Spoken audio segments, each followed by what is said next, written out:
జనవరి 1 నుండి హోండా కార్ల ధరలు పెరగనున్నాయి. వెంటనే మీకు ఇష్టమైన హోండా కార్ని బుక్ చేసుకుని 1 లక్ష వరకు ఆదా పొందండి. నమస్తే, welcome to Suman TV. December 28వ తేదీన అందరి ఇంటి దగ్గరే ఉండండి. ఏమైనా అర్జెంట్ పని ఉంటే మాత్రం వాయిదా వేసుకోండి. ఎందుకంటే కాంగ్రెస్ 6 గ్యారెంటీలకు గురువారం నుంచే దరఖాస్తులు స్వీకరిస్తారు.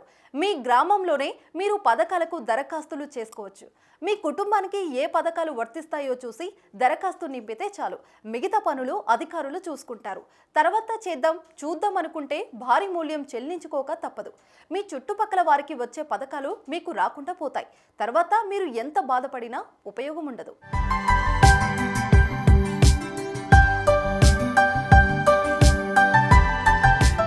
ఎన్నికలు ఇచ్చిన 6 గ్యారెంటీలను అమలు చేయడమే ప్రథమ లక్ష్యంగా కాంగ్రెస్ ప్రభుత్వం కసరత్తు చేస్తుంది. అర్హులను గుర్తించి వారికి పథకాలు అందించాలని భావిస్తుంది. 6 గ్యారెంటీల కోసం ప్రజాపాలన కార్యక్రమంలో దరఖాస్తులు చేసుకోవాలని సూచించింది.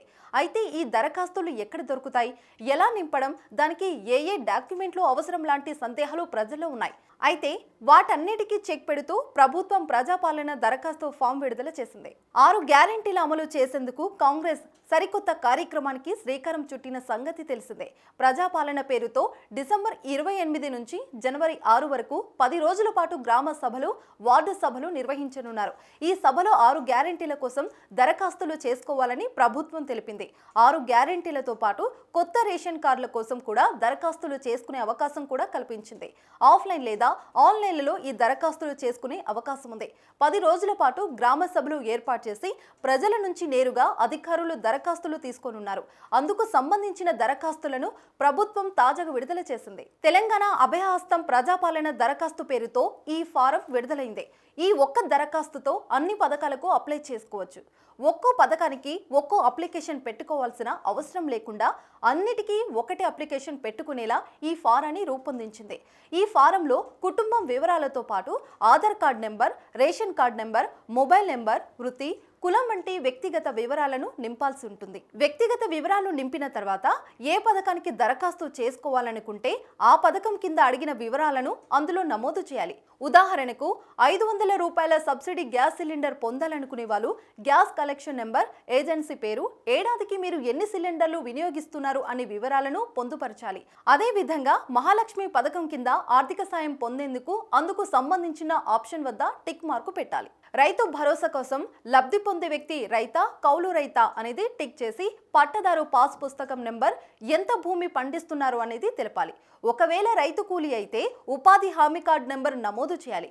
ఇక ఇందిరమ్మ ఇండ్లు పొందాలనుకునే వాళ్ళు ఇంటి నిర్మాణానికి ఆర్థిక సాయం కావాలనుకుంటున్నారా లేదా అన్నది టిక్ చేయాలి.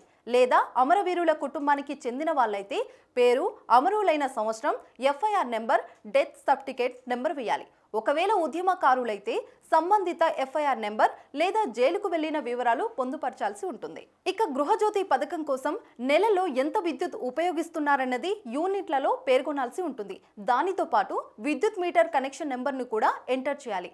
చేయూత పథకం పొందాలనుకునే వారు దివ్యాంగులైతే అందుకు సంబంధించిన బాక్సులో టిక్ పెట్టాలి. లేదా వాళ్ళు వృద్ధుల, వితంతుల, బీడీ కార్మికుల, చేనేత కార్మికుల అన్నది వాళ్ళకు సంబంధించిన బాక్సులో టిక్ పెట్టాల్సి ఉంటుంది. అన్ని అయ్యాక కింద దరఖాస్తుదారుని పేరు, సంతకం, తేదీ వేయాలి. ఈ దరఖాస్తుకు ఆధార్ కార్డు జిరాక్స్ తో పాటు తెల్ల రేషన్ కార్డు జిరాక్స్ ను కూడా జతపరచాలి. ఇలా నింపిన దరఖాస్తును గ్రామ సభలో అధికారికి అందించాలి. వాళ్ళు అడిగిన వివరాలు చెప్తే వాళ్ళు చెక్ చేసి దరఖాస్తుదారు ఏ పథకాన్ని అర్హులన్నది నిర్ణయిస్తారు. అలా దరఖాస్తు చివర్లో ఉన్న రసీదులో నమోదు చేసి సంతకం చేసి ప్రభుత్వ ముద్ర వేసి ఇస్తారు. పథకాల పంపిణీలో ఎటువంటి అవినీతికి తావు లేకుండా అర్హులందరికీ 6 గ్యారెంటీలు అందేలా ప్రభుత్వం చర్యలు తీసుకుంటుంది.